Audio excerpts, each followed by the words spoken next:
Teman-teman, sekali lagi terima kasih atas kehadirannya untuk berkenan memenuhi undangan konferensi pers pada malam ini. Izinkan kami menyampaikan 5 poin yang insya Allah mohon diteruskan kepada publik, terutama rakyat di Kalimantan Selatan.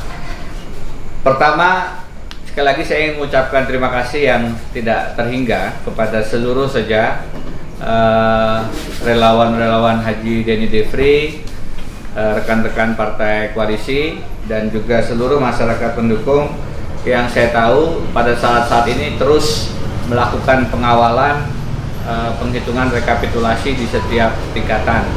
Setelah di TPS kita tahu ada di kecamatan, dan saya mendapat informasi sudah pada tahap akhir.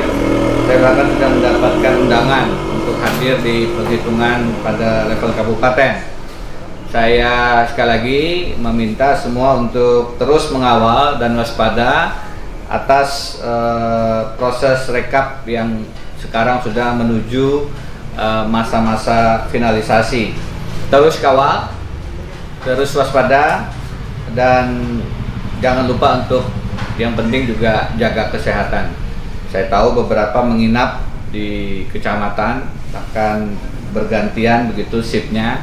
Fisiknya tentu harus kuat dan terus fit. Saya harap teman-teman tetap menjaga kesehatan, terutama di tengah situasi pandemi seperti sekarang. Poin kedua, saya dari waktu ke waktu terus mencermati Sirekap, dan beberapa poin barangkali perlu sama-sama kita lihat dengan seksama. Apa saja itu? Tadi pagi, bahkan juga sebenarnya beberapa saat sebelumnya, saya terus diberikan informasi bahwa ada suara yang turun. Jadi ini akan kami terus capture untuk menjadi catatan. Tentu saja setiap teknologi ada kelemahan-kelemahannya, tapi kalau suara di teknologi semacam ini ada yang turun, tentu menimbulkan pertanyaan, ada apa? Bukannya nambah, tapi turun angka di suaranya. Kalau persentase bisa naik, bisa turun, karena ada 2 pasang. Tetapi kalau suaranya, jumlah suara turun, ini kan menimbulkan pertanyaan. Yang kedua, kelambatan di satu sisi dan kecepatan di sisi yang lain. Jadi kemarin kita mencermati Kabupaten Banjarmasin yang lambat, hari ini sudah mulai agak cepat begitu. Tapi saya mencermati kelambatan di Tanah Bumbu hari ini. Dan kebetulan memang ada kabupaten-kabupaten yang kami menurut perhitungan sementara itu kelihatannya tertinggal, belum tertinggal, tapi kelihatannya tertinggal. Dan itu adalah wilayah-wilayah yang lambat.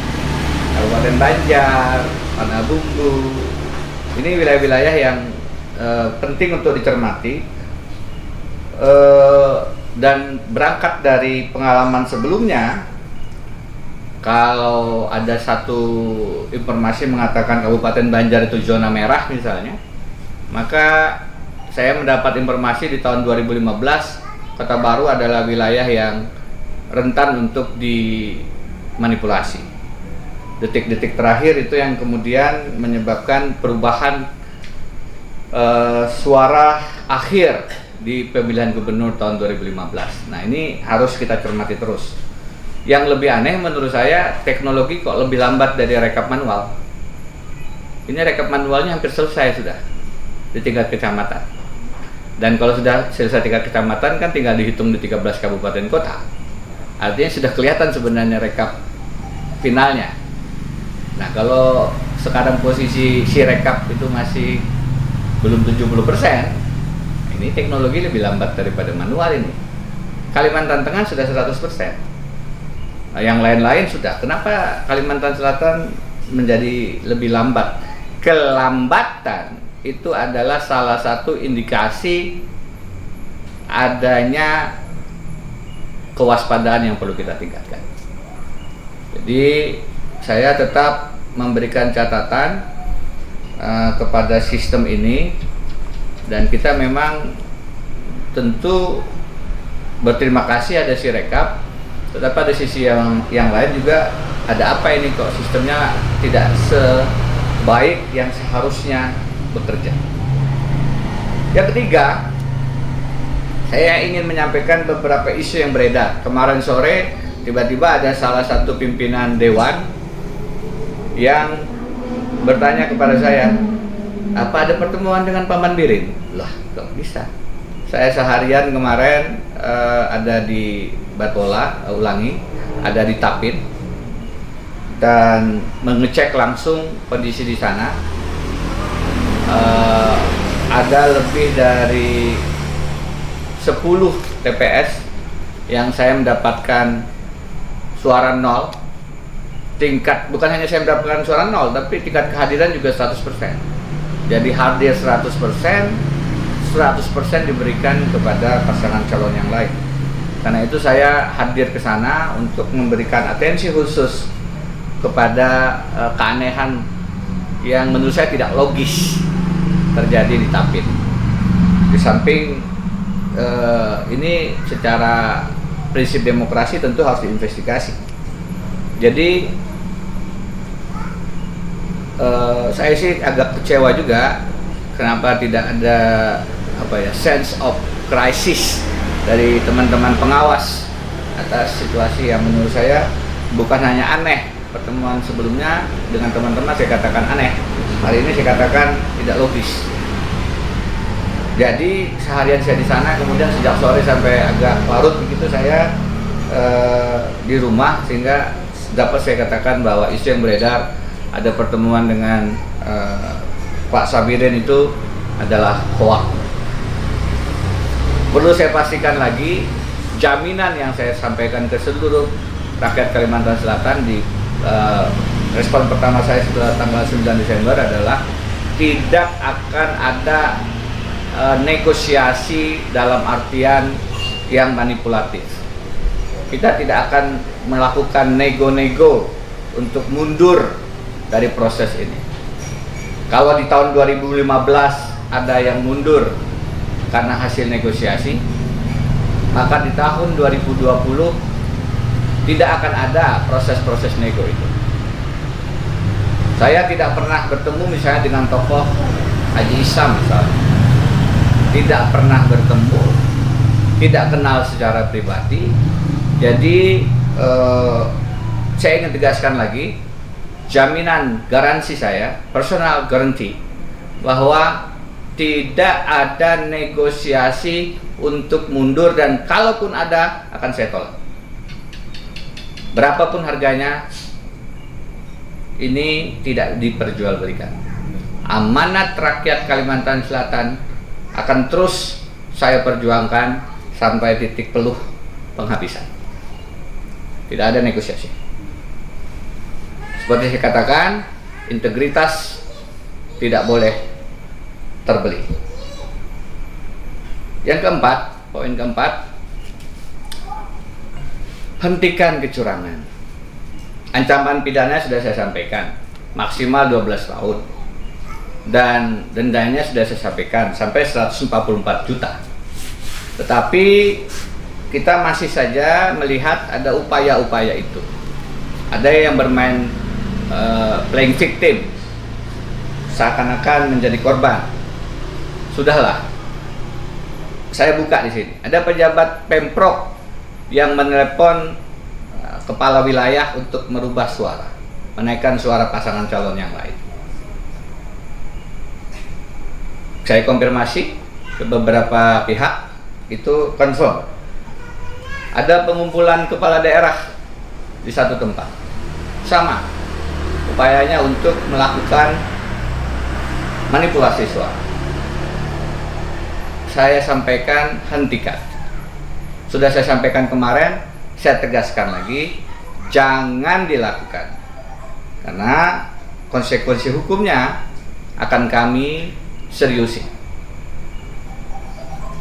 Jangan kemudian kita melakukan langkah-langkah yang merusak demokrasi dan memanipulasi kemenangan dan kepercayaan rakyat di pemilihan gubernur Kalimantan Selatan.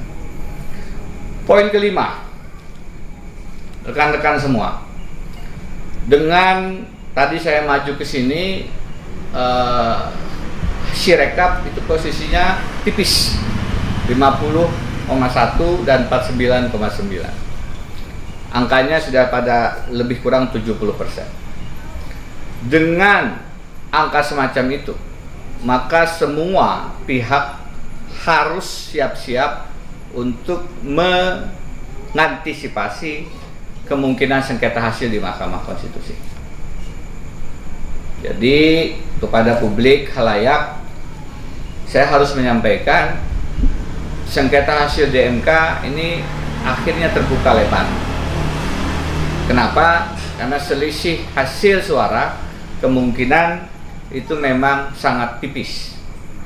Meskipun perlu saya sampaikan, dalam peraturan Mahkamah Konstitusi yang terbaru tidak disebutkan batasan berapa persen suara selisih itu bisa diajukan perkara di Mahkamah Konstitusi. Ada yang mengatakan 1,5, 2, 2,5%. Di peraturan Mahkamah Konstitusi disebutkan kurang lebih selisih yang bisa merubah hasil. Jadi lebih kurang semacam itu, tidak disebutkan berapa. Apalagi selisih sekarang posisinya sangat tipis, sehingga semua harus mengantisipasi. Alhamdulillah posisinya sekarang kami menang. Sirekap masih memberikan angka kami di atas, tetapi tentu saja kami dalam posisi menang sekalipun akan siap menghadapi gugatan dari pasangan calon yang lain. Dengan selisih suara semacam ini, semua harus siap-siap untuk beradu di Mahkamah Konstitusi. Alhamdulillah, saya punya beberapa pengalaman dan insya Allah itu akan menjadi modal untuk kita berjuang dan memenangkan hasil di Mahkamah Konstitusi kalau memang arahnya menuju ke sana. Karena itu, saya sekarang meminta tolong dan memanggil seluruh saja partisipasi masyarakat untuk ikut peran dalam mengawal proses ini. Dalam rangka persiapan ke Mahkamah Konstitusi, saya mengundang semua saja masyarakat yang mengetahui adanya indikasi-indikasi kecurangan, apapun bentuknya, dan punya bukti-bukti kecurangan, apapun bentuknya, apakah video, apakah foto, apakah suara, apapun saja, untuk mengirimkan itu kepada nomor yang kami siapkan.